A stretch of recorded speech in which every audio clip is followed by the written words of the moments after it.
Hey everyone, in this tutorial, I'll show you how to connect your Facebook page to ManyChat in 2026. This lets you automate messenger conversations, reply to customers faster, and build powerful chat flows. So let's get started. First, open ManyChat in your web browser and sign in to your account. If you're new to ManyChat, create an account before continuing. Next, click *Connect Channel and choose Facebook Messenger ***. Yeah, you'll be asked to sign in with your Facebook account if you haven't already. Now, grant the requested permissions so ManyChat can access your Facebook pages. Then select the page you want to connect and click Connect ***. Once the connection is complete, you'll see your Facebook page listed in your ManyChat dashboard. From here you can start creating automations, welcome messages, keyword triggers, and messenger flows.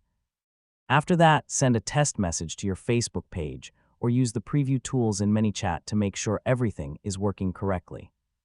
If needed, review your Facebook permissions and reconnect the page. And that's it. You've successfully connected your Facebook page to ManyChat. If this tutorial helped you, don't forget to like, subscribe, and I'll see you in the next tutorial.